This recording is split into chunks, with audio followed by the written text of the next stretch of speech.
औज़ुबिल्लाहिमिनश्शैतानिर्रजीम बिस्मिल्लाहिर्रहमानिर्रहीम। प्यारे बच्चों, अस्सलाम वालेकुम।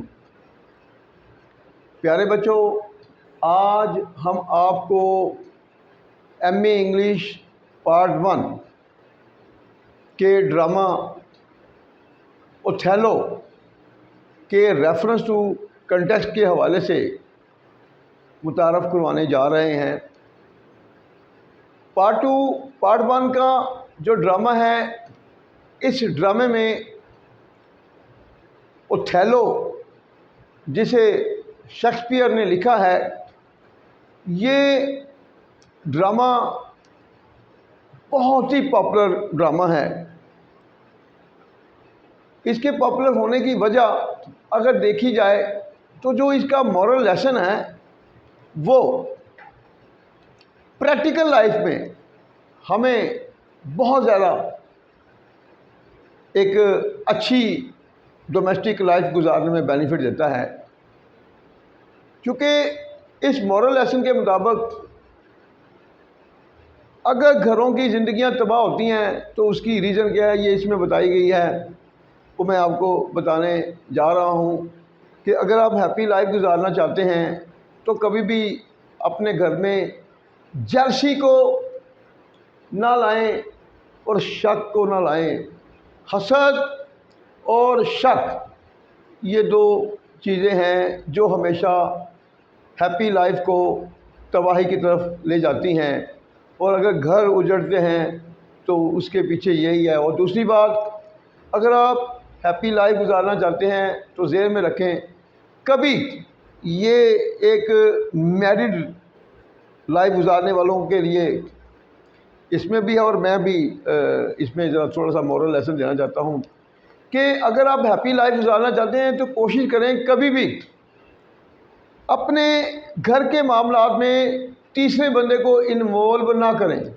जब आप अपने घर के मामलात में तीसरे बंदे को इन्वॉल्व करेंगे, अगर वो तीसरा बंदा आपके साथ मुखलिस नहीं है तो फिर अंजाम वही होगा जो इस ड्रामे में होता है कि ओथेलो गो के बहुत बड़ा जर्नैल होता है, और वो मतलब अपने जंगजू होने के हवाले से अपना नाम कमा चुका होता है, नाम होता है, सब कुछ होता है, लेकिन वो बेचारा मार कहाँ से खाता है कि वो मतलब शहर की लाइफ के हवाले से वो इतना नॉलेज नहीं रखता सोसाइटी के हवाले से कि लोगों के रहन सहन में किन किन चीज़ों को देखना और कैसे वो हैप्पी लाइफ गुजार सकता है, क्योंकि उसकी ज़िंदगी का बहुत बड़ा हिस्सा जंगों में गुजरा होता है। तो वो लोगों के साजिशों के हवाले से कि लोग कैसे, कोई अगर आपसे किसी भी जगह गलती हो गई है और वो कैसे लोग आपकी गलती को पकड़ते हैं और आपकी गलती को पकड़ के वो कहाँ तबाही की तरफ ले जाते हैं, और फिर वो कैसे वो आपके घर को उजाड़ते हैं और किस तरह घर उजड़ते हैं। और ये तब उजड़ते हैं जब हम दूसरे बंदे को अपने घर का राज देते हैं और अपनी कमज़ोरी देते हैं। अगर हम अपने घर का राज थर्ड पर्सन को नहीं देंगे और कभी भी उसको अपनी कमज़ोरी के बारे में नहीं बताएंगे तो कभी भी हमारे घर की लाइफ तबाह नहीं हो सकती। तो असल इस ड्रामे का मॉरल लेसन ये है। आम तौर पर हमारे बच्चे जो रट्टा लगा रहे होते हैं वो सिर्फ डिग्री के लिए चीज़ याद की और ये नहीं देखते कि जो चीज़ वो पढ़ रहे हैं उसके अंदर इखलाकी मॉरल लेसन क्या जा रहा है। तो देखा जाए तो ये बहुत बड़ा मॉरल लेसन है। ये आज भी लोगों के साथ यही हो रहा है। हमारी यंग जनरेशन के लिए भी ये बहुत ज़्यादा बेनिफिशियल है अगर इसको डीपली देखें कि इसकी गहराई कहाँ तक जाती है। तो देखते हैं ओथेलो को। शेक्सपियर इसका राइटर है और इसके जो मेन करैक्टर हैं, इनके मेन करैक्टर में ओथेलो खुद है जो जर्नैल होता है, और कैसियो जो असिस्टेंट होता है उसका ओथेलो का, और डेस्डेमोना उसकी वाइफ होती है ओथेलो की, और आयागो जो विलन का रोल प्ले करता है। तो ये सारी चीज़ें हम इसको रेफरेंस टू कंटेक्स्ट को जब स्टडी करेंगे तो इंशाल्लाह इस सारी चीज़ों के बारे में अवेयरनेस भी होगी। और जस्ट एक दफ़ा जब हम उर्दू से इंग्लिश में ट्रांसलेट कर लेंगे तो हमारे फिंगर टिप्स पे आ जाएगा। पेपर में जस्ट उर्दू ही पढ़नी है इंशाल्लाह। और ये भी बता दूं कि पार्ट 2 के ड्रामे में शेक्सपियर का ओथेलो और विंटर टेल 2 ड्रामे चल रहे हैं, इसके दोनों ही इम्पोर्टेंट है। ओथेलो जो है इसका भी रेफरेंस टू कंटेक्स्ट 100% पेपर में आता है, और विंटर टेल का भी। कोई भी ओथेलो का रेफरेंस टू कंटेक्स्ट का स्टैंजा कोई भी आ जाए, आपने यही लिखना है और इसलिए आना है 100% है। तो अच्छे तरीके से उसको प्रिपेयर करें, और उसके बाद जो बच्चा रेफरेंस टू कंटेक्स्ट को क्लियर कर लेता है वो कभी भी फेल नहीं हो सकता। बाकी जो हमने जो दूसरे जो क्वेश्चन है ड्रामे के, उसमें देखें हमारे नोट्स में अगर आप देखेंगे तो हमने ऑडिबस का एक ही क्वेश्चन बनाया हुआ है। कोई भी क्वेश्चन आ जाए आंसर वही है। उसके बाद डॉक्टर फॉस्टर्स का एक ही बनाया हुआ, किसी भी तरह क्वेश्चन वो घुमा दे आंसर वही होगा जो हमने अपने नोट्स में बनाया हुआ है। और तीसरा ओथेलो है। ओथेलो का 3 अगर आप ये कर लेते हैं तो 100% आपके 3 क्वेश्चन अटेम्प्ट होते हैं। और बाकी जो इम्पोर्टेंस ऑफ बीइंग अर्नेस्ट है या विंटर टेल है, ये हम इसलिए करवाते हैं कि रेफरेंस टू कंटेक्स्ट में ये आपको बहुत सपोर्ट करते हैं। तो हमने अपनी वीडियो में 5 के 5 जो रेफरेंस टू कंटेक्स्ट 500 कहानियों के ले दिए हुए हैं, ताकि जब 500 कहानियों के कंसेप्ट क्लियर होंगे तो इजीली आपको पहचान करने में कोई मुश्किल नहीं होगी। आप इजीली जब स्टैंजा देखेंगे तो पता चल जाएगा कि ये स्टैंजा जो है ये किस ड्रामे से रिलेटेड है। तो हम शुरू करते हैं जी। सबसे पहले रेफरेंस लिखना है, रेफरेंस के बाद एक्सप्लेनेशन विद कंटेक्स्ट लिखकर फिर आगे आपने मुकम्मल करना है इसको। तो रेफरेंस में इन लाइनों को एक अलगनाग ड्रामा ओथेलो से लिया गया है। प्रेजेंट परफेक्ट का फिक्रा है, present perfect passive voice. These lines have been taken, इन लाइनों को लिया गया है from a tragic play Othello. These lines have been, these line have been taken, इन लाइनों को लिया गया है। अच्छा, कोई भी रेफरेंस टू कंटेक्स्ट होगा तो रेफरेंस में यही लाइनें लिखनी है, फिर जो ड्रामा होगा उस कहानी का नाम होगा और फिर जो उसका राइटर होगा उसका नाम लिखना है। These line have been taken from a tragic play Othello. अब आगे देखिए, जिसे इंग्लैंड के सबसे अजीम शायर और ड्रामा निगार शेक्सपियर की तरफ से लिखा गया है। ये भी टेक्निकल लाइन है। देखिए, चलते हुए फिक्रे में अगर जिसे का लफ्ज़ आ जाए और जिसे वाला ऐसा पैसिव वॉइस में हो तो ना जिसे की इंग्लिश करेंगे ना हेल्पिंग वर्ब लगाएंगे, डायरेक्ट वर्ब की थर्ड फॉर्म। और पैसिव वॉइस के फिक्रे में की तरफ से की अंग्रेजी हमेशा होती है बाय, जो हमने जो लास्ट कराया था विंटर टेल का रेफरेंस, उसमें भी यही चीज़, हर ड्रामे में यही चीज़ें चलेंगी। तो आपको ये चीज़ें बार बार रिपीट होंगी तो आपके फिंगर टिप पे आएंगी। जिसे लिखा गया है रिटन बाय शेक्सपियर, जिसे लिखा गया है रिटन बाय शेक्सपियर, से पीछे आते जाए। जिसे शेक्सपियर की तरफ से लिखा गया है। अब शेक्सपियर कौन है, अब हम बताना है शेक्सपियर कौन है। इंग्लैंड के सबसे अजीम शायर और ड्रामा निगार शेक्सपियर, ठीक है जी, इंग्लैंड के सबसे अजीम शायर शेक्सपियर कौन है? The greatest poet of England and dramatist.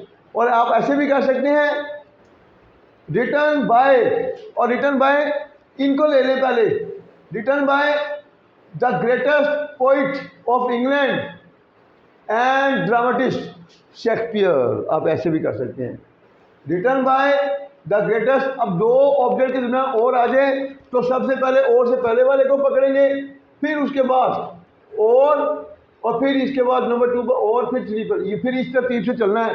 अब देखें, रिटन बाय जिसे लिखा गया है the greatest poet of England and dramatist, ठीक है, क्यों कौन है वो? शेक्सपियर, कोमल लगा के शेक्सपियर। अब आपकी ये लाइनें क्लियर हो गई। अब हम आते हैं एक्सप्लेनेशन विद कंटेक्स्ट। समटाइम ये होता है कि स्टूडेंट कंटेक्स्ट लिखते हैं फिर एक्सप्लेनेशन अगर आप कंबाइन करना चाहें तो कंबाइन भी कर सकते हैं, जिस तरह हम करवा रहे हैं। फिर आपने एक्सप्लेनेशन विद कंटेक्स्ट लिखकर फिर पूरी कहानी जो है वो मेंशन करनी है, तो इस तरह आपका रेफरेंस टू कंटेक्स्ट क्लियर हो जाएगा। और इसको अगर आप तैयार करते हैं तो आधी कहानी वैसे ही क्लियर हो जाती है मिसालों की। अब देखिए शेक्सपियर इंग्लिश अदब, अच्छा जिसे शेक्सपियर इंग्लिश अदब में अपने मुनफरिद काम की वजह से शायरी और अलग ड्रामों की तारीख में अजीम नाम कमा चुका है प्रेजेंट का फिक्र है और प्रेजेंट परफेक्ट और एक्टिवाइज है। तो सबसे पहले हमने देखना होता है ज़माना कौन सा, पता चल गया, फिर टेंस। अब टेंस क्लियर हो गया, फिर उसकी फॉर्मेशन क्या होती है, ये हम हर लेक्चर में ये चीज़ें बता रहे होते हैं। प्रेजेंट परफेक्ट में सब्जेक्ट हैज़ है, वर्ब की थर्ड फॉर्म और ऑब्जेक्ट। पहले हमने फार्मूला क्लियर करना है, फिर इजाफी चीज़ों को पकड़ेंगे। सबसे पहले सब्जेक्ट कौन है, इसमें सब्जेक्ट कौन है, शेक्सपियर। शेक्सपियर सब्जेक्ट है, सब्जेक्ट को पकड़ना है, फिर उसके बाद एंड पे आ जाना है। शेक्सपियर हैज अर्नड, अर्न होता है कमाना, Shakespeare has earned a great name, Shakespeare has earned a great name. Shakespeare एक अजीम नाम कमा चुका है किसमें, अब देखें शायरी और अरनाज ड्रामों की तारीख में इन द हिस्ट्री। अब देखें इन द हिस्ट्री लगाकर अब दो ऑब्जेक्ट आ गए, फिर शायरी और अरनाज drama. In the history of, फिर इसको पहले पकड़े, in the history of poetry and tragic plays, in the history of poetry and tragic plays. जब इजाफी चीज़ों में फिर ऑब्जेक्ट आ जाए तो फिर जो मैंने कहा है पहले और से पहले इसको, फिर इसको, फिर इसको। अब देखें Shakespeare has earned a great name, Shakespeare एक बहुत बड़ा नाम कमा चुका है किसमें, पीछे को हट जाए, इन द हिस्ट्री ऑफ, तारीख में, किसकी तारीख में, of poetry and tragic plays, शायरी और ड्रामों की तारीख में। अब इजाफी चीज फिर देखें, की वजह से, ड्यू टू की वजह से, अपने मुनफरिद कामों की वजह से, due to his unique words, अपने मुनफरिद कामों की वजह से। फिर पीछे आ जाए किसमें, इंग्लिश अदब में, इन इंग्लिश लिटरेचर। अब आगे बढ़ते हैं। इसके ज़्यादातर ड्रामे अखलाकी सबक से भरे हुए हैं। सादा फिक्रा है, सादा फिक्रा वो होता है जिसमें वर्ब नहीं होता, एक्शन नहीं होता।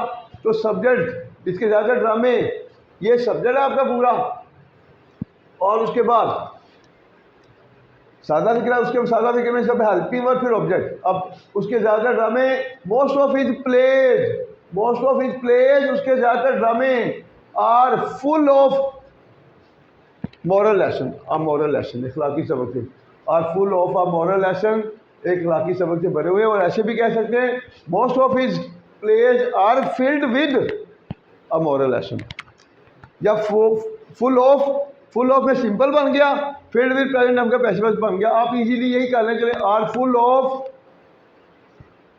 इखलाकी सबक अ मॉरल लेसन। अब नेक्स्ट आगे बढ़ते हैं, जो उन लोगों के लिए बहुत मुफीद साबित हो सकते हैं जो हासद और शक्की होते हैं। अब जो उन लोगों के लिए बहुत मुफीद साबित हो सकते हैं, अब यहाँ पर देखें जो बहुत मुफीद साबित हो सकते हैं। अब देखें एक यहाँ पर यूज़ आ गया, मोस्टली क्या होता है कि जिसमें सख्ती आ जाए तो कैन का यूज़ होता है, और एक जगह क्या है मे भी यूज़ होता है। सख्ती के लिए मे भी और कैन भी, दोनों में डिफरेंट क्या है, जो मे का लफ्ज़ है ना, मे पॉसिबिलिटी को शो करता है। जो काम 100% आप काम कर सकते हैं वो कैन है, जिसमें पॉसिबिलिटी है। जैसे क्या है, शायद आप अच्छे नंबरों से एम ए इंग्लिश पास कर लें, यू में pass M A English with good marks, तो पॉसिबिलिटी में यहाँ पर भी पॉसिबिलिटी चाह रही है जो उन लोगों के लिए बहुत मुफीद हो सकते हैं। अब ये अगर मे के यूज़ में वर्ब नहीं है तो फिर वर्ब की जगह लेगा बी, होने की इंग्लिश होगी बी। अब देखें विच may be very beneficial for those people, which may be very useful for those people, जो उन लोगों के लिए बहुत मुफीद हो सकते हैं। कौन से लोगों के लिए, जो हासिद और शक्की होते हैं, जो हु सादा फिक्र है, who are jealous and suspicious, vocabulary सारी हमारे नोट में जब आप देखेंगे तो ये सारी वोकैबुलरी आपको, स्पेलिंग, हर चीज़ आपको हमारे नोट में मिलेगी। और उन बुरी सोचों की वजह से अपनी खुशो-खरम ज़िंदगी को तबाह कर देते हैं। और अब देखें, सब्जेक्ट पीछे अगर वो चल रहा है कोई, तो आगे भी वही है, तो फिर दोबारा सब्जेक्ट को रिपीट नहीं करेंगे। अब इसमें सब्जेक्ट वही है, वो लोग जो हासिल होते हैं उसकी बात जारी। और इन बुरी सोचों की वजह से अपनी खुशो-खरम घरेलू ज़िंदगी तबाह कर देते हैं। कौन? वही लोग जो हासिल शकी होते हैं। अच्छा, और एंड अब प्रेजेंट एप्पल का फिक्र है, अब सिंपल सब्जेक्ट वही है, तो फिर वर्ब से शुरू करेंगे और रिवर्स स्केल लगाएंगे। एंड, यहाँ से एंड और तबाह कर देते हैं। एंड स्पॉइल और तबाह कर देते हैं। किसको तबाह कर देते हैं? ऑब्जेक्ट कौन है? अपनी खुशो खुरम घरेलू जिंदगी को, तो ये ऑब्जेक्ट है। And spoil their happy family life, happy domestic life या फैमिली लाइफ। अब फिर इजाफी चीज देखें, की वजह से, ड्यू टू, किसकी वजह से? इन बुरी सोचों की वजह से। Due to these evil thinking, due to की वजह से, ड्यू टू दीज, इन बुरी, दीज इवल थिंकिंग। ये इवल थिंकिंग कौन है? वही हसद और शकी होना। ये अब आगे देखें, जैसा कि ओथेलो जो अपनी ही बीवी जिसका नाम डेस्टिमोना होता है को मार देता है। जैसा कि सच है, जैसा कि नेक्स्ट में ओथेलो जो अपनी ही बीवी जिसका नाम डेस्टिमोना होता है को मार देता है। जैसे कि ओथेलो, अब जो को रिप्रेजेंट कौन कर रहा है? जो किसको रिप्रेजेंट कर रहा है? ओथेलो को। अब ओथेलो जो हु किल्स, जो मार देता है। किसको मार देता है? अपनी ही बीवी को। हिज ओन वाइफ, किल हिज ओन वाइफ, जो अपनी बीवी को मार देता है जिसका नाम डेस्टिमोना होता है। नेम्ड डेस्टिमोना, कॉल्ड डेस्टिमोना, जिसे डेस्टिमोना के नाम से पुकारा जाता है। जिस फिक्र में भी जिसका नाम का लफ्ज आ जाए तो थर्ड फॉर्म यूज करेंगे नेम्ड, तो जिसका नाम होता है नेम्ड डेस्टिमोना। तो ये आगे जो, अब जो कौन है? डेस्टिमोना। जो किसकी नुमाइंदगी कर? डेस्टिमोना की। साथ ही आप जोड़ दें जो इसके साथ बहुत मुखलिस होती है। सादा फिक्रा है, वर्ब नहीं है, इसलिए हु इज जो होती है बहुत मुखलिस, वेरी सिंसियर, और सिंसियर के साथ आएगी प्रोपोजिशन टू हमेशा। Who is very sincere to him, proposition का भी बहुत बड़ा रोल होता है। जिस जगह पर जो प्रोपोजिशन यूज हो रही होती है हम साथ साथ बताते जाते हैं। अब आप जैसे कि यहाँ पर सिंसियर है, हमेशा ध्यान में रख रहे हैं, जहाँ पर भी सिंसियर का वर्ड आएगा उसके साथ हमेशा प्रोपोजिशन टू आएगी। Who is very sincere to him, जो उसके साथ बहुत मुखलिस होती है। अब देखें, यहाँ पर हम इस फिक्रे को ख़त्म करते हैं। अब नेक्स्ट फिक्रा बनाते हैं। वो इतनी मासूम होती है जितनी कि हज़रत मरियम।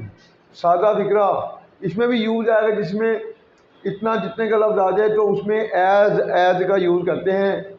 ये यूजेज इंशाल्लाह हम अपने चैनल प्रोफेसर तनवीर टिप्स में इंशाल्लाह 10 चीज़ जो है ग्रामर की हर चीज़ देंगे, और उसमें भी हम आपको बहुत कुछ देंगे। आपने उसको भी जो है मतलब सब्सक्राइब करना है, ताकि उसके ज़रिए भी हम आपको ग्रामर की हर चीज़ जो है ना प्रोवाइड कर सकें।